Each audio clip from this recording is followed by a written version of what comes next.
हैं भाई किस चीज़ का, कि एनर्जी स्टोर्ड इन सेल। ठीक ना। हम लोग बात करने वाले हैं इलेक्ट्रिकल एनर्जी ऑफ सेल का। Electrical energy of cell. अब देखिए कि ये सेल का जो इलेक्ट्रिकल एनर्जी है ये क्या चीज़ होता है, इसके बारे में हम लोगों को जानना है। आप जरा सा ध्यान दीजिएगा कि हम लोग जो पढ़े थे सेल, उसमें हम लोग सेल पढ़े थे इलेक्ट्रोलाइटिक सेल के बारे में, जिसमें यहाँ पर क्या होगा, इलेक्ट्रोलाइट भरा हुआ रहेगा। इलेक्ट्रोलाइट में हम लोग क्या करेंगे कि भाई साहब दो हम लोग इलेक्ट्रोड लगाएंगे।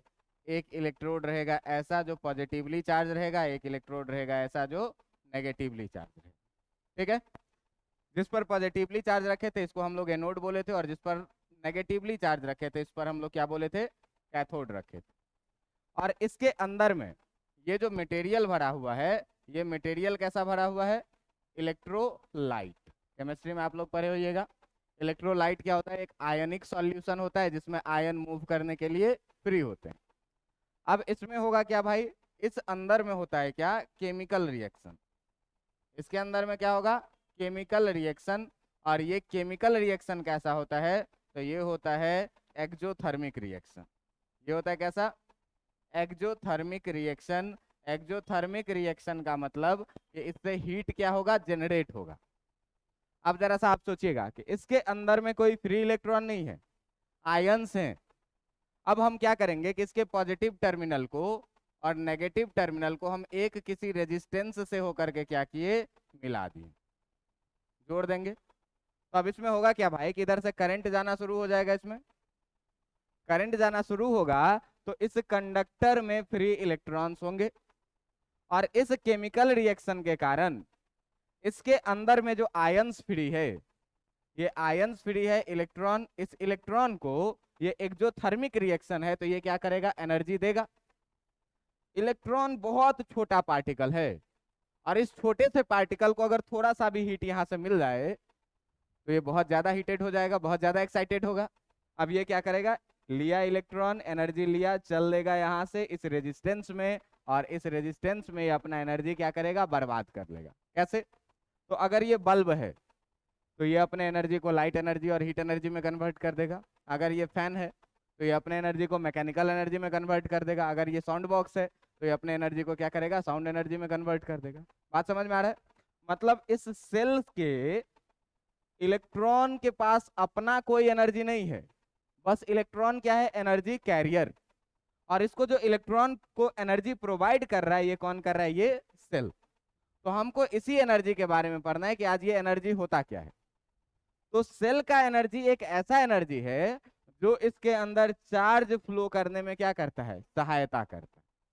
बात समझ में आ रहा है क्या, कि यहां से ये इलेक्ट्रॉन एनर्जी भरेगा केमिकल रिएक्शन के द्वारा, चल देगा इस रेजिस्टेंस में, बर्बाद कर देगा, और फिर पहुंच जाएगा यहाँ पे क्या, कि मेरे को एनर्जी दे दो, मेरा एनर्जी खत्म हो गया। फिर एनर्जी लेगा, चलेगा इस रेजिस्टेंस में, खत्म करेगा, फिर पहुंच जाएगा सेल के पास। इस तरीके से इस इलेक्ट्रॉन को घुमाने में, इस सर्किट में, इस इलेक्ट्रॉन को इस सर्किट में घुमाने में एक एनर्जी की जरूरत पड़ रही है। इस चार्ज को घुमाने में इस सर्किट में एक एनर्जी की जरूरत पड़ रही है, जिसे कि हम लोग क्या कहेंगे, इलेक्ट्रिकल एनर्जी कहें। बात समझ में आ रहा है। तो ये जो है इलेक्ट्रिकल एनर्जी, ये आपका क्या है, कि it is the energy, it is the energy provided by cell. It is the energy provided by cell. कि सेल के द्वारा प्रोवाइड किया गया एनर्जी है टू किसको, चार्ज। ठीक ना। चार्ज को ये क्या करेगा, एनर्जी प्रोवाइड करेगा। किस काम के लिए, to charge, to move in circuit. इस सर्किट में, इस सर्किट में घूमने के लिए चार्ज को जो सेल एनर्जी प्रोवाइड करता है, इसी एनर्जी को हम लोग क्या बोलेंगे, electrical energy stored in cell. बात समझ में आ रहा है। अब हम लोग जानते हैं ये हम लोग जानते हैं क्या, कि इसका मतलब ये एनर्जी जो डिफाइन होगा, this energy is defined as, this energy is defined as, देखो हमेशा जो एनर्जी डिफाइंड होता है वो वर्क डन के टर्म में डिफाइंड होता है। एनर्जी किसके टर्म में डिफाइन होगा, वर्क डन के टर्म में। तो किसी चार्ज Q को यहां से जा करके और फिर से यहां तक आने में कितना काम करना पड़ा, इसी काम को हम लोग क्या कहेंगे, एनर्जी कहेंगे। बात समझ में आ रहा है? तो ये जो होता है क्या ना कि this energy is defined as the amount of work done, amount of work done, amount of work done by a charge to move in complete circuit, कि पूरे सर्किट में घूमने में किसी चार्ज Q को जितना काम करना पड़ा, इसी काम को हम लोग क्या कहेंगे, इसी काम को हम लोग क्या कहेंगे, energy stored in this cell. एक इलेक्ट्रॉन है, कोई रिएक्शन नहीं हो रहा है, तो इलेक्ट्रॉन को कोई मतलब नहीं है, वो अपने मीन पोजीशन पे बाहरी थर्मल एनर्जी के कारण वाइब्रेट कर रहा है। लेकिन जैसे ही इसमें इलेक्ट्रोलाइटिक रिएक्शन हुआ, यहाँ पर पॉजिटिव टर्मिनल पर भी पोटेंशियल बना, नेगेटिव टर्मिनल का पोटेंशियल हम लोग 0 मान लेते हैं, पोटेंशियल डिफरेंस मेंटेन हुआ। अब ये क्या करेगा, चार्ज को घुमाना शुरू करेगा, पोटेंशियल डिफरेंस घुमाना शुरू करेगा। तो इस चार्ज को इस सर्किट में घूमने में क्या करना पड़ेगा, कुछ ना कुछ काम करना पड़ेगा, और वही काम जो होगा वो क्या होगा, एनर्जी। बात समझ में आ रहा है? अब तुम जरा सा सोचना कि इस एनर्जी को हम लोग कैसे निकालें। तो देखिए कि अगर मान लीजिए कि कोई एक रेजिस्टेंस है, कोई एक रेजिस्टेंस है आर, जो किसी सेल से जुड़ा हुआ है, जिस सेल का एक पोटेंशियल का टर्मिनल है V और दूसरे का है कितना, 0, और ये रेजिस्टेंस है कितना, R। बात समझ में आ रही है? इस सेल को आप यहां से खोल करके और सीधा कर दीजिए, तो आपको दिखेगा कि ये पूरी कहानी हो जाएगी कुछ ऐसी। इस पॉइंट का नाम रख लीजिए आप A, जिसका पोटेंशियल है V, और इस पॉइंट का नाम रख लीजिए B, जिसका पोटेंशियल है कितना, 0। इलेक्ट्रॉन, अब देखो करंट बहेगा यहां से किस डायरेक्शन में, तो भाई पॉजिटिव से नेगेटिव डायरेक्शन में करंट बहेगा। ये है I का डायरेक्शन, यह है किसका डायरेक्शन, करंट का डायरेक्शन। तो जो इलेक्ट्रॉन बहेगा वो इलेक्ट्रॉन इसके अपोजिट डायरेक्शन में, करंट के हमेशा किस डायरेक्शन में, अपोजिट डायरेक्शन में। मतलब एक इलेक्ट्रॉन 0 से चलना शुरू करेगा और चलते चलते कहां तक आएगा, V तक। एक इलेक्ट्रॉन 0 से चलना शुरू करेगा और चलते चलते कहां तक आएगा, V तक आएगा। अब ध्यान दीजिएगा कि भाई ये रेजिस्टेंस है R, एक इलेक्ट्रॉन यहां से 0 से चलना शुरू किया और चलते चलते चलते चलते कहां तक पहुंच गया है, V तक पहुंच गया है। तो आपको मान लीजिए कि यहां से B से A तक आने में किसी चार्ज Q के द्वारा किया गया जो वर्क डन है, ये है कितना, W। मान लिए क्या हम लोग, मान लिए क्या कि let the work done by a charge plus Q to move from B, जिसका पोटेंशियल है 0, to A, जिसका पोटेंशियल है V, इज कितना, W। मान लिए क्या कि किसी चार्ज Q को B से A तक आने में जो काम करना पड़ा वो कितना करना पड़ा, W करना पड़ा काम, इसमें कोई दिक्कत नहीं।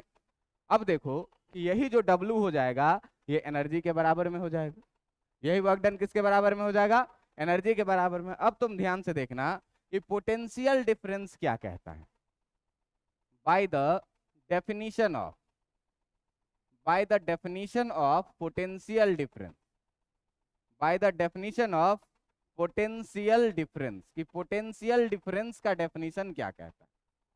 पोटेंशियल डिफरेंस का डेफिनेशन कहता है क्या, आपको याद होगा कि ये है भाई शुरू का पोजीशन, इनिशियल में हम लोग यहाँ पर थे और फाइनल में हम लोग यहाँ पर पहुंचे। A से चलना शुरू किए और B तक पहुंचे हैं, B से चलना शुरू किए और A तक पहुंचे हैं। ध्यान दीजिएगा इसमें। तो हम लोग लिखते हैं क्या कि delta V equal to work done by Q naught, W by Q naught लिखते थे ना। तो चार्ज Q को आने में W काम करना पड़ा, तो पोटेंशियल का डेफिनेशन ही क्या कहता है कि यूनिट चार्ज को एक पॉइंट से दूसरे पॉइंट तक ले जाने में तुमको जितना काम करना पड़ा उसे ही हम लोग क्या कहते हैं, पोटेंशियल डिफरेंस कहते हैं। तो भाई Q चार्ज को ले जाने में तुमको W काम करना पड़ा, तो एक चार्ज को ले जाने में कितना काम करना पड़ेगा, W बाई Q, और इसी W बाई Q को हम लोग क्या बोलेंगे, पोटेंशियल डिफरेंस। अब जरा सा ध्यान दीजिएगा, पोटेंशियल है, इसका मतलब V फाइनल, यानी कि A पॉइंट पे जितना पोटेंशियल होगा, और माइनस वी इनिशियल यानी कि बी पॉइंट पर जितना पोटेंशियल होगा इक्वल टू कितना हो जाएगा W बाई क्यू। अब देखो ए पोटेंशियल जो है इसका कितना है V, ए पॉइंट का पोटेंशियल कितना V, यही पॉइंट को हम ए बोले हैं और यही पॉइंट को हम बी बोले हैं, इसको खोल के क्या किए सीधा कर दिए। बात समझ में आ रहा है। अब देखिए कि ए पॉइंट का पोटेंशियल कितना है V, बी पॉइंट का पोटेंशियल है कितना इक्वल टू कितना W बाई, यानी कि यहाँ से V इक्वल टू तुमको मिल गया कितना W बाई क्यू, और यहाँ से एक चीज तुमको इंपॉर्टेंट मिल गया कि W इक्वल टू जो होगा वो कितना होगा QV के बराबर में, है ना। और यही वर्क डन क्या है एनर्जी, है ना, यही वर्क डन जो है ये क्या है एनर्जी है। इसका मतलब सीधा सीधा बात ये होता है भाई साहब कि अगर हम लोग बात करें एनर्जी, ठीक ना, एनर्जी लॉस का बात करें, एनर्जी लॉस इन रेजिस्टर, कि जिस रेजिस्टर में एनर्जी का लॉस हुआ है, एनर्जी लॉस इन रेजिस्टर, ये रेजिस्टर हमेशा क्या करता है एनर्जी को खाएगा, खत्म करेगा। बात समझ में आ रहा है, क्योंकि बल्ब जल रहा है तो एनर्जी को खत्म कर रहा है। तो यही जो एनर्जी लॉस हुआ है ये इस रेजिस्टर के कारण ही तो इतना एनर्जी लॉस हुआ है। अगर यहाँ पर किसी तरह की रुकावट नहीं होती तो हमको कोई काम नहीं करना पड़ता। क्यों क्यों नहीं करना पड़ता, न्यूटन साहब कह के गए क्या भाई कि जो बॉडी चल रहा है वो चलता ही रहेगा। तो यहाँ से अगर एक चार्ज चल रहा है तो वो चलता रहेगा, कब तक, जब तक उस पर कोई एक्सटर्नल फोर्स नहीं लगे। तो अगर फ्री पाथ रहता तो ये चलता रहता, लेकिन बीच में रेजिस्टेंस है, और ये रेजिस्टेंस क्या करेगा चार्ज के फ्लो को रोकेगा। रोकेगा तो भाई इस फ्लो के अगेंस्ट में इसको चलने में कुछ ना कुछ काम करना पड़ेगा। तो काम करना पड़ेगा तो यहाँ पर क्या होगा, नुकसान होगा एनर्जी का। अब नुकसान होगा एनर्जी का तो यही नुकसान जो होगा किसके कारण, रेजिस्टर के कारण। मान लो ऐसे कि तुम लोगों को अपने घर से पैसा मिलता होगा खाने पीने के लिए, और पैसा का तुम लोग कैसा कैसा उपयोग करते होगे ये तुम ही लोग जानते हो। मान लो कि किसी गर्लफ्रेंड के चक्कर में पैसा खराब कर रहे, तो तुम्हारे पिताजी हैं तुम्हारे सेल, जो तुमको क्या कर रहे हैं एनर्जी दे रहे हैं, जो तुमको क्या कर रहे हैं एनर्जी दे रहे हैं। और तुम यहाँ से एनर्जी लिए और चुपके से निकल गए कहाँ, गर्लफ्रेंड के पास, पैसा उड़ाए, फिर खाली जेब पहुँच गए पिताजी, फिर पैसा दीजिए, फिर पैसा लेंगे, फिर पहुँच जाएंगे, खत्म करेंगे। तो ये जो तुम्हारे पिताजी तुमको एनर्जी दे रहे हैं इसका तुम खत्मा कहाँ पर कर रहे हो, रेजिस्टेंस में जा करके। बात समझ में आ रहा है। तो रेजिस्टेंस में जो एनर्जी का क्या होगा, हमेशा लॉस होगा। तुम गर्लफ्रेंड से कोई मेरे जैसा ही स्मार्ट आदमी रहे जो खर्चा करवा ले, ठीक ना। अरे यार फिर कहाँ पहुंच जाता, बात यहाँ पर है। बात समझ में आ रही है आपको। तो रेजिस्टेंस में क्या हो सकता है कि कभी भी एनर्जी क्या होगा, लॉस होगा। तो कितना एनर्जी का लॉस होगा, तो एनर्जी का जो लॉस होगा वो W इक्वल टू क्यू भी काम करना पड़ेगा।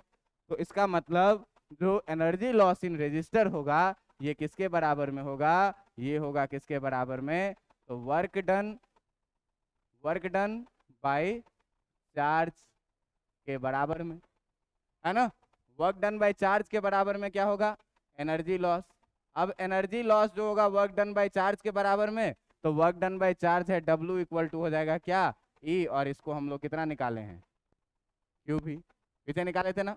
इसका मतलब जो एनर्जी लॉस हुआ E बराबर, ये E बराबर कितना हो गया क्यू भी के बराबर। इतना बात समझ में आया कि नहीं। अब ध्यान देना कि एनर्जी है, तो इस एनर्जी का जो यूनिट हम लोग लिखेंगे, इस एनर्जी का जो यूनिट हम लोग लिखेंगे, तो इस एनर्जी का जो तुम यूनिट लिखोगे, इस एनर्जी का जो तुम यूनिट लिखोगे, तो इस एनर्जी का यूनिट यही लिखोगे, जूल लिखोगे, कहीं कहीं पर कैलोरी भी लिखा हुआ होता है ना। तो जूल या कैलोरी इस एनर्जी का यूनिट होगा। इस सेल के पास कितना एनर्जी है। अब ध्यान दीजिएगा कि एनर्जी क्या चीज होता है। मान लीजिए कोई छोटा बच्चा है, उसको लगा दिए मेहनत के काम में, वो कितना देर काम कर पाएगा, थोड़ा देर में वो थक जाएगा।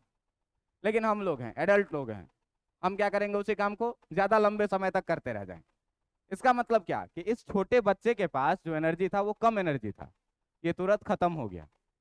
लेकिन हम लोगों के पास क्या है, एनर्जी ज्यादा है, तो वो ज्यादा देर तक हम सेम काम को करते पाएंगे।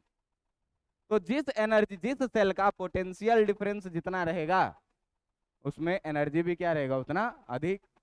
अब तुम सोचो कि कोई 1.5 वोल्ट का बैटरी है और कोई 9 वोल्ट का बैटरी है, तो एनर्जी ज्यादा 1.5 वोल्ट वाले में कि 9 वोल्ट वाले में। ऑब्वियसली 9 वोल्ट वाला क्या करेगा, ज्यादा देर तक चलेगा, इसमें एनर्जी स्टोर्ड क्या होगा, अधिक रहेगा। बात समझ में आ रहा है। लेकिन एक टर्म आता है इसके बाद, क्या? पावर। एक टर्म आता है इसके बाद, क्या? पावर। तो पावर के बारे में आप लोग जानते होइएगा कि जो पावर होता है ये होता है क्या? पावर के बारे में आप लोग जानते होइएगा ये होता है क्या? Energy consumed per unit time. Power के बारे में आप जानते हैं कि rate of flow of energy is known as power, है ना? तो रेट का मतलब क्या? कि पर यूनिट टाइम में। रेट का मतलब क्या? कि पर यूनिट टाइम में बात होगी। तो यहाँ पर एक टर्म पावर जो डिफाइन है, जिसको आप इलेक्ट्रिकल पावर भी बोल सकते हैं, ठीक ना? इलेक्ट्रिकल पावर, ये पावर के बारे में हम लोग जानते हैं कि ये क्या होता है भाई। तो ये जो डिफाइन है, it is defined as rate of flow of energy. कि एनर्जी फ्लो का जो रेट है या एनर्जी कंज्यूमिंग का जो रेट है, इसी को हम लोग क्या बोलेंगे? पावर। या आप दूसरे वर्ड में ये बोल सकते हैं कि energy consumed per unit time. Consumed per unit time, ये भी चीज क्या होता है? इज पावर होता है। तो भाई साहब मान लो कि कोई आदमी टी टाइम में जो एनर्जी कंज्यूम्ड किया वो कितना? ई एनर्जी कंज्यूम्ड किया। तो यूनिट टाइम में ये कितना एनर्जी कंज्यूम करेगा? ई बाई टी। और यूनिट टाइम में जितना एनर्जी ये कंज्यूम करेगा, इसी को हम लोग क्या बोलेंगे? पावर इक्वल टू क्या बोलेंगे? Energy by. बात समझ में आ रहा है? इसी को हम लोग क्या बोलेंगे? Power equal to energy by time. अब ध्यान देना कि एनर्जी तो हम लोग निकाल चुके हैं, कितना? क्यू वी के बराबर में। अब देखिए कि अगर पावर इक्वल टू हम लोग जान रहे हैं कि ये होता है कितना? ई अपॉन टी। और चूंकि आप ये जानते हैं कि एनर्जी इक्वल टू जो है तो क्यू भी होता है, एनर्जी कितना होता है? क्यू वी के बराबर में होता है। तो भाई जब इसमें वैल्यू रखोगे तो P इक्वल टू कितना हो जाएगा? क्यू वी अपॉन कितना? इसमें क्या करो, P इक्वल टू हम V को अलग लिख लेते हैं और ये Q बाई टी को हम अलग लिख लेते हैं। अब ये देखो क्या है? चार्ज फ्लोन पर यूनिट टाइम। और इसी चार्ज फ्लोन पर यूनिट टाइम को हम लोग क्या बोलते हैं? करंट बोलते हैं। तो ये कितना हो जाएगा? वी आई के बराबर में। क्यों? कि चूंकि आपका जो Q बाई टी है, ये Q बाई टी किसके बराबर में होता है? करंट के बराबर में। तो पावर इक्वल टू कितना निकल के आ गया? V I Vodafone Idea. Vodafone Idea नहीं, पोटेंशियल डिफरेंस और करंट, ठीक ना? तो पावर निकल के आ जाएगा। अब देखो इसी में कि ओम्स के लॉ से हम लोग जानते हैं ये चीज, by Ohm's law. Ohm's law हम लोग क्या जानते हैं कि V इक्वल टू कितना होता है? I R. ये तो परम सत्य है, रेजिस्टर के लिए तो कम से कम परम सत्य है। आर कांस्टेंट, करंट और पोटेंशियल प्रोपोर्शनल होता है। तुम देखो कि अगर हम V के जगह पर आई आर इसमें डाल देंगे तो P इक्वल टू कितना हो जाएगा? आई आर इंटू आई हो जाएगा। यानी कि P इक्वल टू एक टर्म मिल जाएगा कितना? आई स्क्वायर आर।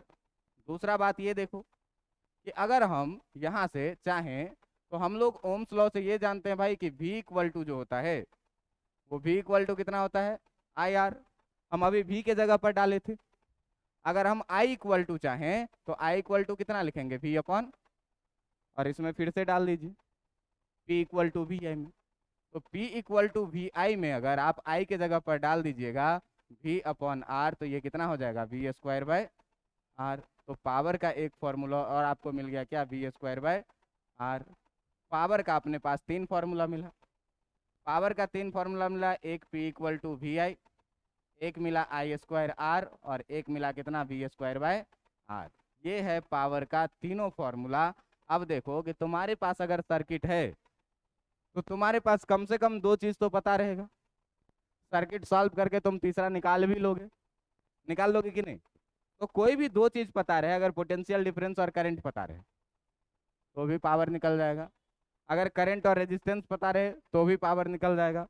और अगर V और R पता रहे तो भी पावर निकल जाएगा। अब देखो कि ये पावर जो होता है, ये पावर जो होता है, ये पावर का SI यूनिट क्या होता है? वाट। कि अगर हम लोग बात करें SI यूनिट का, SI unit of power, SI unit of power क्या होता है? ये होता है वाट। और इसी वाट को हम लोग डिनोट करते हैं W से। बात समझ में आ रहा है? तो आप अगर कोई भी इलेक्ट्रॉनिक डिवाइस खरीदने जाइएगा, मान लीजिए कि एक बल्ब खरीदने गए, ये वाला बल्ब है, ये कौन सा सर अंग्रेज के जमाने का बल्ब है, मान लो कोई भी बल्ब है, तो इस बल्ब में लिखा हुआ रहता है क्या कि अगर इसको आप 220 वोल्ट पर ऑपरेट करेंगे तो ये 100 वाट का रहेगा। लिखा हुआ रहता है कि नहीं, 220 वोल्ट 100 वाट। इसका मतलब क्या कि अगर आप इस बल्ब को 220 वोल्ट पर ऑपरेट करेंगे तब जो इसका पावर होगा वो कितने का होगा, 100 वाट का होगा। अब तुम ध्यान देखना कि पावर इक्वल टू हम लोग क्या पढ़े हैं, वी आई। तो करंट जो हम लोग रखेंगे वो लगभग कांस्टेंट करंट रहेगा, एवरेज करंट रहेगा। क्यों कि Q बाई टी जो है वो क्या है, एवरेज करंट है। और एवरेज करंट किसी भी टाइम इंटरवल में क्या होगा, एक जैसा होगा, कांस्टेंट होगा। तो आप देखिए यहां से मिल रहा है कि पावर जो है वो प्रोपोर्शनल है किस चीज के, V के प्रोपोर्शनल है। अब तुम सोचो कि हमारे घर में कभी कभी हम लोग कहते हैं क्या कि वोल्टेज डाउन हो गया है। अब वोल्टेज डाउन हो गया है, कम हो गया वोल्टेज, जिसके कारण बल्ब डिम जल रहा है। होता है ना, लाल वाला बल्ब अगर आप लोग कभी देखे होइएगा तो अगर हाई वोल्टेज में जल रहा है तो अच्छा ब्राइटनेस होता है, और अगर कभी कभी वोल्टेज डाउन हो जाए, वोल्टेज गिर जाए, तो वही बल्ब डिम जलता रहता है, फिलामेंट सा लाल दिखता रहता है। इसका मतलब पोटेंशियल डिफरेंस घट गया तो इसका पावर भी क्या हो गया, घट गया। तो यहां से आप सीधे सीधे कह सकते हैं कि जो पावर होता है ना, ये पावर डायरेक्टली प्रोपोर्शनल टू किस चीज के होता है, ब्राइटनेस के। कि जितना पावर अधिक रहेगा ब्राइटनेस उतना अधिक रहेगा। तो वोल्टेज जितना अधिक रहेगा पावर उतना अधिक रहेगा, अब पावर जितना अधिक रहेगा ब्राइटनेस उतना। बात समझ में आ रहा है। तो अगर किसी बल्ब पे लिखा हुआ है 220 वोल्ट और 100 वाट, इसका मतलब क्लियर क्लियर क्या होता है कि अगर इस बल्ब को 220 वोल्ट पर हम ऑपरेट करेंगे तो जो इसका पावर होगा वो कितने का होगा, 100 वाट का होगा। अगर इससे ज्यादा होगा तो इससे ज्यादा भी पावर जाएगा, और अगर पोटेंशियल इससे कम घटेगा तो पावर इससे कम भी होगा, तो बल्ब कैसा जलेगा, डिम जलेगा। बात समझ में आ रही है। अब देखिए कि ये पावर हो गया क्या, वाट। तो कभी लिखा हुआ होता है पंखे पर कि 220 वोल्ट 250 वाट। इसका मतलब क्या कि अगर इस पंखे को हम 220 वोल्ट पर ऑपरेट करेंगे तो इसका जो पावर होगा वो कितने का होगा, 250 वाट का होगा। बात समझ में आ रहा है। किसी हेलोजन पे लिखा हुआ है 1000 वाट 220 वोल्ट, इसका मतलब क्या कि अगर हम इसको 220 वोल्ट पर ऑपरेट करेंगे तो इसका पावर कितने का होगा, 1000 वाट का होगा। पावर समझ में आ गया। आप देखो कि पावर का मतलब क्या होता है कि अगर कोई मजदूर तालाब खोद रहा है, एक सिंगल मजदूर, तो मान लो कि इतना बड़ा तालाब खोदने में इसको कितना टाइम लगेगा, महीना, 2 महीना, 3 महीना। सिंगल मजदूर है तो 5 महीना 6 महीना में खोद लेगा। लेकिन अगर वही एक हम जेसीबी लेके आ जाएं तो इतना बड़ा तालाब खोदने में कितना देर लगेगा, 2 से 3 घंटा, है ना, एक दिन लग जाए। इसका मतलब क्या कि मजदूर अधिक टाइम में काम कर रहा है। तो P इक्वल टू जो हम लोग देखें एनर्जी पर यूनिट टाइम, तो जिसको टाइम अधिक लगेगा उसका पावर क्या होगा, कम होगा। इसका मतलब मजदूर का पावर क्या है, लेकिन जेसीबी कम टाइम में कर दे रहा है, इसका मतलब इसका पावर क्या है। तो पावर का मतलब क्या है कि इफिशियंसी ऑफ डूइंग वर्क, किसमें कितना अधिक इफिशियंसी है, कौन तुरंत काम करके कहानी खत्म। सवाल बनाने का पावर का बात करें तो आप लोग हमसे कम प्रैक्टिस में हैं। हम 10 साल 12 साल से प्रैक्टिस में हैं, आप लोग का पहला साल है। तो अगर पावरफुल का बात हो तो कौन ज्यादा पावरफुल होगा, हम। क्यों कि मेरे पास आपसे अधिक क्षमता है क्वेश्चन को सॉल्व करने का, हम आपसे कम टाइम में कर लेंगे, इसका मतलब हम ज्यादा पावरफुल हैं। तो पावर का मीनिंग समझ में आ गया। अब देखो कि इसमें क्या होता है ना कि ये हमारी पूरी कहानी तब तक है जब तक करंट क्या रहे, कांस्टेंट रहे। क्योंकि ये ओम्स लॉ भी वैलिड है कब, जब पोटेंशियल बढ़ाएंगे तो करंट भी बढ़ेगा। लेकिन अगर मान लीजिए क्या, अगर मान लीजिए क्या, अच्छा इसमें कुछ बड़ा बड़ा यूनिट भी यूज किया जाता है। जैसे तुमको पता होगा कि 1 किलो वाट इक्वल टू 1000 वाट लिखते हैं हम लोग। पता है नहीं ये सब कन्वर्जन, जनरली ये सब यूज किया जाता है, ठीक है। अब देखिए कि यहाँ से बात होने वाली है किस चीज की, तो यहाँ से बात होने वाली है किस चीज की कि अगर करंट वेरिएबल रहे तब हम लोग एनर्जी कैसे निकालेंगे और पावर कैसे निकालेंगे। बात समझ में आ रहा है। तो मान लो क्या कि किसी भी फेज से होकर के करंट बह रहा है, करंट बह रहा है, तो अगर हम लोग पावर निकालेंगे तो बहुत कम समय के लिए जो एनर्जी कंज्यूम होगा वो भी क्या होगा, बहुत कम होगा, ठीक ना। तो मान लो क्या कि the energy consumed let the energy consumed in very small time, in very small time dt, बहुत छोटे से टाइम dt में जो एनर्जी कंज्यूम्ड है ये भी बहुत छोटा सा होगा, DE होगा, होगा कि नहीं होगा। तो अगर हम यहाँ से पावर लिखेंगे तो पावर के बारे में तो हम लोग जाने हैं क्या, एनर्जी और बाय क्या, टाइम, एनर्जी पर यूनिट क्या, टाइम। तो भाई साहब जब यहाँ से तुम पावर लिखोगे तो पावर को एनर्जी छोटा सा कितना, D, और टाइम कितना छोटा सा, लिखोगे कि नहीं लिखोगे, लिखोगे इतना। अब देखो कि जब dt को इधर लेके आ जाओगे तो DE इक्वल टू कितना हो जाएगा, P dt हो जाएगा कि नहीं, DE इक्वल टू कितना हो जाएगा, P dt। और पावर के बारे में हम लोग अभी पढ़े हैं क्या, कि अगर DE इक्वल टू आपका हो गया P dt, तो आप ये बात जानते हैं कि P इक्वल टू जो है तो I स्क्वायर R तो होता है। P इक्वल टू कितना होता है, I स्क्वायर R। देखिए पावर कितना, I स्क्वायर R, बीच वाला देखिए। तो अगर I स्क्वायर R होता है भाई पावर का वैल्यू, तो हम इस DE को हम I स्क्वायर R dt लिख सकते हैं कि नहीं लिख सकते हैं, लिख सकते हैं कि नहीं। अब देखिए कि अगर हमको चाहिए total energy, for total energy in time interval, in time interval, अगर हम लोग किसी टाइम इंटरवल में बात करें, टाइम इंटरवल कहाँ, T1 टू T2, किसी T1 समय से लेकर के और T2 समय तक के लिए अगर हमको चाहिए टोटल एनर्जी, तो हम लोग क्या करेंगे, इसको इंटीग्रेट करेंगे दोनों तरफ, करेंगे कि नहीं। अब जब दोनों तरफ इंटीग्रेट करोगे तो इंटीग्रेटिंग बोथ साइड, ध्यान देना, इधर हो जाएगा कितना इंटीग्रेशन D, और इधर हो जाएगा इंटीग्रेशन कितना I स्क्वायर R dt। अब आप ध्यान दीजिएगा कि जिस समय में टाइम 0 T1 था उस समय में मैंने कोई एनर्जी यूज नहीं किया था, अभी तो मैंने शुरू ही किया है तो कोई एनर्जी यूज नहीं किया है, बात समझ में आ रहा है। लेकिन जब मान लीजिए कि टाइम ये T1 से T2 हो गया, उस समय में मैंने जो एनर्जी यूज किया वो था कितना, E। तो अब यहाँ पर लिमिट भी लगाना पड़ेगा, और लिमिट हमेशा लगाते हैं वेरिएबल के टर्म में। तो इधर वेरिएबल कौन है, एनर्जी, तो एनर्जी कहाँ से कहाँ तक गया है, 0 से लेकर के, और यहाँ वेरिएबल क्या है, टाइम। तो टाइम कहाँ से कहाँ तक गया है, T1 से लेकर के T2 तक। अब देखो कि DE का इंटीग्रेशन कितना हो जाएगा, कहाँ से लेकर के, 0 से लेकर के, इसमें देखो कि रेजिस्टेंस हमेशा कांस्टेंट होता है। तो रेजिस्टेंस जब कांस्टेंट होता है भैया तो R को कर लोगे बाहर, और ये हो जाएगा कितना, T1 से लेकर के T2 तक I स्क्वायर और कितना dt। अब देखिए कि इसको कितना लिखिएगा, E minus zero equal to R times integration T1 से लेकर के T2 तक I स्क्वायर dt। बात समझ में आ रहा है। तो फाइनली आपका जो एनर्जी का डेफिनेशन मिलेगा E इक्वल टू ये कितना मिलेगा, R टाइम्स इंटीग्रेशन T1 से T2 तक I स्क्वायर कितना dt। अब ये देखो कि तुमसे ये एनर्जी का मतलब क्या, एनर्जी का मतलब क्या, कि हम बल्ब जला रहे हैं तो लाइट एनर्जी कितना प्रोड्यूस हुआ, हीट एनर्जी कितना प्रोड्यूस हुआ। हम हीटर जला रहे हैं तो हीट एनर्जी कितना प्रोड्यूस हुआ। हम पंखा चला रहे हैं तो मैकेनिकल एनर्जी कितना प्रोड्यूस हुआ। कहेगा कि स्पीकर से जोड़ दिए तो साउंड एनर्जी कितना निकलेगा। बात समझ में आ रहा है। तो ये एनर्जी जैसा डिवाइस उस हिसाब से कन्वर्जन, जैसे हम जानते हैं कि स्पीकर क्या करता है, इलेक्ट्रिकल एनर्जी को साउंड एनर्जी में कन्वर्ट करता है। तो कैसा भी एनर्जी रहे तो एनर्जी कंजर्व है भाई, तो जितना इलेक्ट्रिकल एनर्जी देंगे उतना ही साउंड एनर्जी निकलेगा, जितना हम इलेक्ट्रिकल एनर्जी देंगे उतना ही लाइट एनर्जी निकलेगा, उतना ही हीट एनर्जी निकलेगा।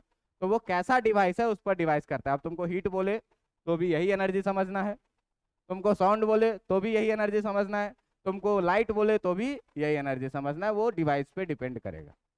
बात समझ में आ रहा है। अब देखिए कि अब यहाँ पर करंट अगर वेरिएबल रहे, करंट बोले कि टाइम के साथ वेरी कर रहा है, तो करंट टाइम के साथ वेरी कर रहा है तो ये वाला कहानी तो हम लोग लगा लेंगे, एनर्जी निकल जाएगा कि 1 घंटे में कितना, तो 0 से 1 घंटा तक में करेंगे कितना एनर्जी कंज्यूम्ड हुआ, और जितना एनर्जी कंज्यूम्ड होता है वही तो हमारा बिजली बिल आता है, वही हमारा क्या आता है, बिजली बिल। तो अब सवाल ये उठता है कि हमारे घर में जो बिजली बिल आ रहा है उस बिजली बिल का जो यूनिट होता है उसको हम लोग बोलते हैं कि 1 यूनिट, 2 यूनिट, 3 यूनिट बिजली बिल उठ गया, ये यूनिट क्या होता है। तो अगर तुम कभी सबसे लास्ट में देखोगे मीटर को, तो मीटर को देखोगे तो ऐसे 1 2 3 कुछ नंबर लिखा रहेगा, और सबसे लास्ट में लिखा रहता है क्या, KWH। सबसे लास्ट में लिखा हुआ होता है क्या, kWh। आप ध्यान से देखिएगा, तो यही होता है क्या, commercial unit of electrical energy. ये होता है क्या, commercial unit of electrical energy. बात समझ में आ रहा है। अब देखिए कि अगर commercial unit of electrical energy का बात किया जाए, अगर बात किया जाए commercial unit of electrical energy, अगर इलेक्ट्रिकल एनर्जी के कॉमर्शियल यूनिट का बात किया जाए तो क्या होता है, इज किलोवाट आवर। क्या, किलोवाट आवर, किलोवाट आवर। और इसी को हम लोग शॉर्ट में क्या लिखते हैं, इसी को हम लोग शॉर्ट में लिखते हैं क्या, kWh। बात समझ में आ रहा है। अब ये किलोवाट आवर क्या होता है, ये चीज देखना। तो किलोवाट आवर के बारे में कहता है क्या कि if we continuously, if we continuously use 1000 watt power for 1 hour, for 1 hour, then energy consumed is, then energy consumed is 1 kWh, और जिसी को हम लोग क्या बोलते हैं, एक यूनिट। कि अगर आप 1000 वाट का चीज 100 वाट का 10 बल्ब लगा दीजिए, 1000 वाट हो गया, और इस 1000 वाट को अगर आप लगातार 1 घंटे तक चलाते रहेंगे तो जो बिजली बिल आएगा वो कितने का, 1 यूनिट का, और जिसी को हम लोग क्या बोलते हैं, 1 kWh। तो अब आप अपने घर पे जा करके सबको काउंट करो कितना बल्ब लगा है, कितने कितने वाट का, कितना देर हम जलाते हैं, बिजली बिल निकाल लोगे। बात समझ में आ रहा है। तो ये चीजें जो होती है, यही क्या होती है, कॉमर्शियल यूनिट, क्या, किलोवाट आवर। अब देखो कि इस पे सवाल कैसे पूछा जाएगा। अब इस पे सवाल कैसे पूछा जाएगा, तो इस पे सवाल जो पूछा जाना है ना, ये सवाल तुमसे पूछा जाएगा कैसे, ये ध्यान देना। तो पहले एक देखते हैं किस चीज का, तो पहले एक हम लोग देखते हैं क्या, कि वेरिएबल करंट वाला क्वेश्चन देखते हैं कि कैसे निकालना है, जिसमें करंट टाइम से वेरी कर रहा है। जैसे मान लो कि हम कहते हैं क्या तुमको कि I इक्वल टू है 2t, तो ध्यान दीजिएगा t का वैल्यू 0 रखिएगा तो I का वैल्यू कितना आएगा, t का वैल्यू 1 रखिएगा तो I कितना आएगा, t का वैल्यू 2 रखिएगा तो I कितना आएगा। जैसे जैसे टाइम बदल रहा है वैसे वैसे करंट भी क्या हो रहा है, तो ये है क्या, वेरिएबल करंट। ये है क्या, वेरिएबल करंट। अब मान लीजिए कि आपसे क्वेश्चन ऐसे पूछा जाए, क्वेश्चन में क्या पूछा जाए आपसे, कि क्वेश्चन में कहा जाए क्या, कि इफ, क्वेश्चन में कहा जाए कि if a current, if a current I equal to 2t is flowing through, is flowing through a resistor, flowing through a resistor of मान लो कितना, 10 ओम, 10 ओम के रेजिस्टर से, for 10 second, for 10 second, then find the, then find the electrical energy, then find the electrical energy consumed। ध्यान देना कि सब कुछ हम SI में रखेंगे तो एनर्जी भी SI में आएगा, यानी जूल में आएगा। बात समझ में आ रहा है। तो देखिए कि वेरिएबल करंट है I इक्वल टू 2t, और वेरिएबल करंट के लिए एनर्जी निकालने का जो अपने पास फॉर्मूला है भाई, वो E इक्वल टू, अभी पढ़े थे क्या, R इंटीग्रेशन T1 से लेकर के T2 तक, और I स्क्वायर कितना, I स्क्वायर dt। ठीक ना। आप देखिएगा, आप 10वीं क्लास में पढ़े होइएगा, heat energy equal to H equal to I square RT, पढ़े हुए 10वीं क्लास में। ये H square I square RT क्या है, तो ये I स्क्वायर R तो यही है, कांस्टेंट रहेगा तो, और dt का इंटीग्रेशन कर दोगे तो कितना हो जाएगा। ये वही चीज है जो हम लोग 10वीं में रटे थे, यहाँ हम लोग मैथमेटिकली प्रूफ के साथ देखे हैं। अब ध्यान दीजिएगा कि आपको एनर्जी निकालना है, रेजिस्टेंस दिया हुआ है कितना, 10 ओम, रेजिस्टेंस कितना दिया हुआ है, 10 ओम का, इंटीग्रेशन T1 से T2 तक, तो कह रहा है 10 सेकंड के लिए। तो 10 सेकंड का मतलब क्या हुआ, 0 से लेकर के 10 सेकंड तक, तो T1 से T2 तक, I स्क्वायर यानी कि 2t का whole square, I equal to कितना दिया हुआ है, 2t, और कितना, dt। बात समझ में आ रही है। अब देखिए कि ये कितना हो जाएगा 10 इंटीग्रेशन 0 to 10 2t का स्क्वायर कितना हो जाएगा 4t स्क्वायर dt 4 बाहर आ जाएगा तो 4 बाहर हो जाएगा तो ये कितना हो जाएगा 40 और टी स्क्वायर का इंटीग्रेशन कितना हो जाएगा टी क्यूब बाई 3 पावर 1 बढ़ाना है उसी से डिवाइड करना है तो टी क्यूब बाई 3 कहाँ से कहाँ तक 0 से निकल जाएगा कि नहीं निकल जाएगा निकल जाएगा कितना आ जाएगा भाई तो ये आ जाएगा 40 गुने 10 का क्यूब बट्टा 3 और माइनस 0 का क्यूब बट्टा 3 ये तो 0 ही हो जाएगा 0 का क्यूब बाई 3 ये कितना हो जाएगा 40 गुने 1000 और बट्टा कितना 3 जूल हो जाएगा इतना तो इसको तुम 40 बट्टा 3 जूल भी बोल सकते हो जूल नहीं 40 बट्टा 3 किलो जूल बोल सकते हो कि नहीं बात समझ में आ रहा है तो ये वेरिएबल करंट वाली क्वेश्चन। अब देखिए जो छोटा छोटा सवाल पूछेगा आपसे वो कैसे पूछेगा तो आपसे जो छोटा छोटा सवाल पूछेगा ये एक तो आपसे डायरेक्ट पूछ देगा कि अपने घर में इतना बल्ब लगा हुआ है इतने वाट का इतने वाट का इतने वाट का जो 10वीं में तुम क्वेश्चन पढ़ते थे और हम लोग डेली 8 घंटा जलाते हैं बिजली बिल का रेट ये है तो बताओ एक महीना में कितने का बिजली बिल आएगा पूछा था ना ऐसा 10वीं क्लास में क्वेश्चन तो एक तो ये क्वेश्चन पूछेगा दूसरी चीज ये पूछेगी आपसे कि जो हम लोग सर्किट पढ़े हैं उस सर्किट से हिसाब से आपसे पूछेगा कि बताइए कि कितना इलेक्ट्रिकल एनर्जी है और कितना इलेक्ट्रिकल पावर है बात समझ में आ रहा है तो इलेक्ट्रिकल एनर्जी के लिए आप ध्यान रखिएगा कि पावर इक्वल टू हम लोग E बाई टी पढ़े हुए हैं और पावर इंटू टी जो कर दीजिएगा तो पावर इंटू टी जब कर दीजिएगा तो आपको क्या मिल जाएगा एनर्जी मिल जाएगा ठीक है और दूसरी बात कि पावर के लिए आप फॉर्मूला पढ़े हुए एक वी आई एक आई स्क्वायर आर और दूसरा क्या वी स्क्वायर बाय आर ये 3 फॉर्मूला।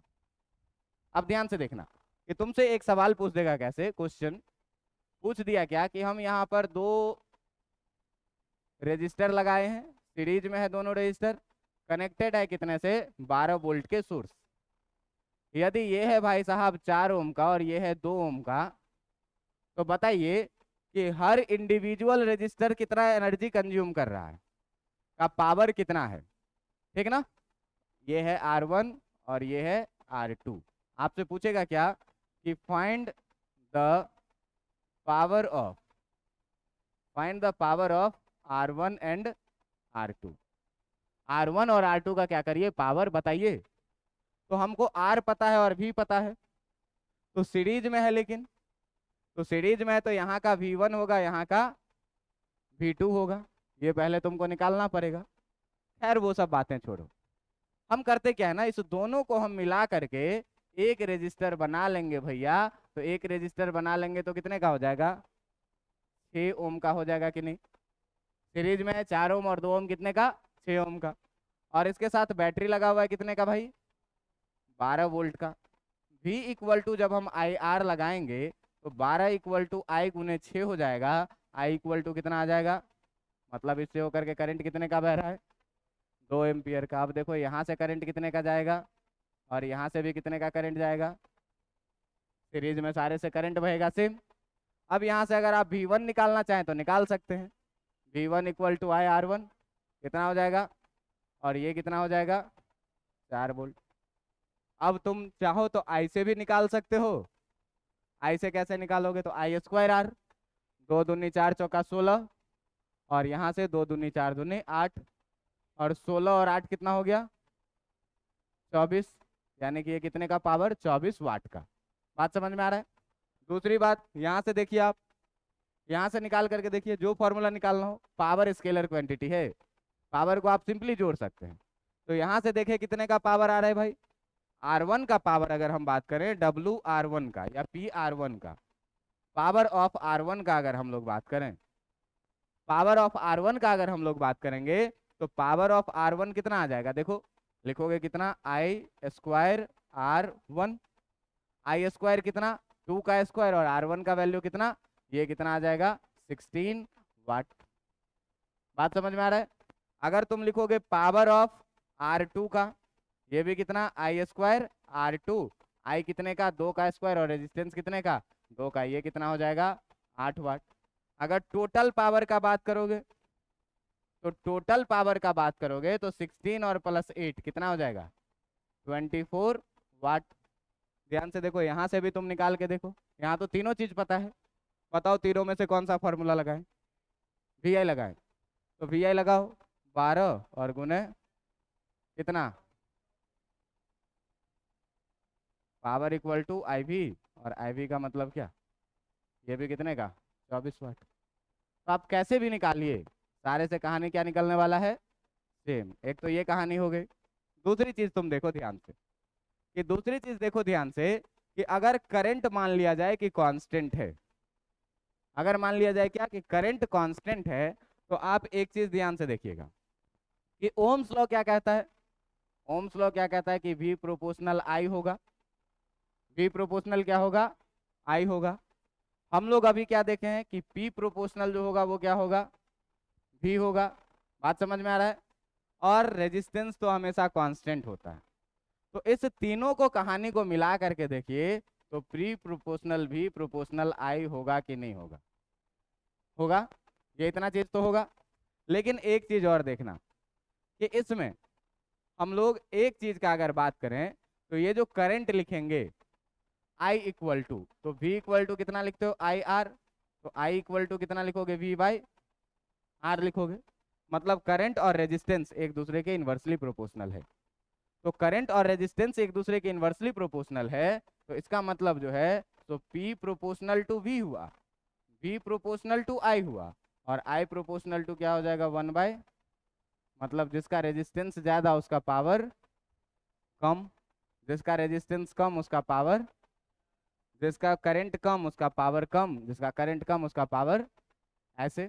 अब देखिए कि इसी से आपसे क्या करेगा, कि सर्किट से सवाल भी पूछना शुरू कर देगा। सर्किट से सवाल कैसे पूछना शुरू कर देगा, तो कहेगा कि भाई दो बल्ब लगा दिए, दो बल्ब लगा दिए किसमें, सीरीज में। ये सर बल्ब है, ये तो प्यार मोहब्बत वाला निशानी लग रहा है। मान लो एक बल्ब के बारे में कह रहा है कि ये 100 वाट का है, और एक बल्ब के बारे में कह रहा है कि ये है कितने का, 50 वाट का। जब सोर्स के बारे में कुछ जिक्र नहीं किया हुआ रहे, कुछ जिक्र नहीं किया हुआ रहे, तो आपको सीधे डोमेस्टिक सोर्स 220 वोल्ट मानना है। लेकिन अगर जिक्र किया हुआ रहे तो लिखा रहेगा, मान लीजिए ये है कितने का, 250 वोल्ट पे ऑपरेट हो रहा है। क्लियर है बात? अब तुमसे कह रहा है क्या, कि अगर यहां से करंट बह रहा है कितने का, 5 एम्पियर का।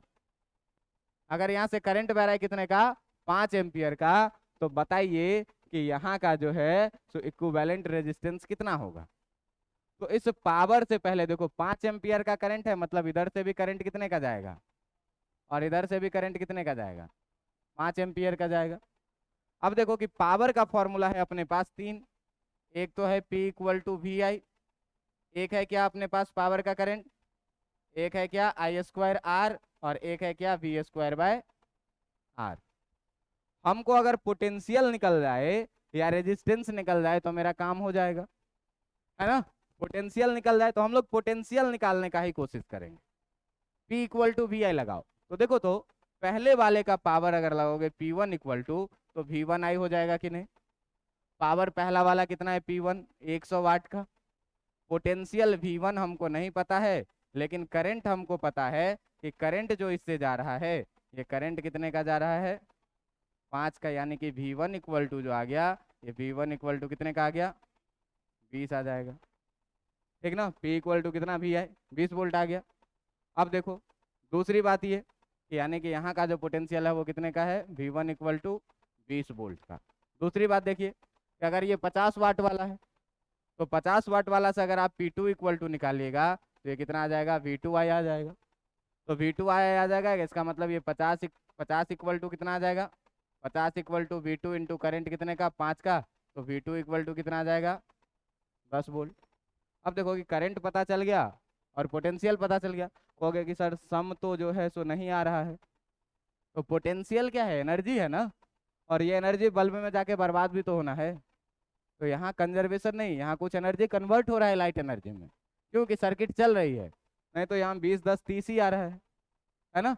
तो अब देखो कि यहाँ पर V1 पता चल गया और करंट पता चल गया। तो अब अगर आपसे कोई पूछे कि इस बल्ब का रेजिस्टेंस कितना है, तो बल्ब का रेजिस्टेंस कितना है, तो V1 equal to I R1 लगा देंगे।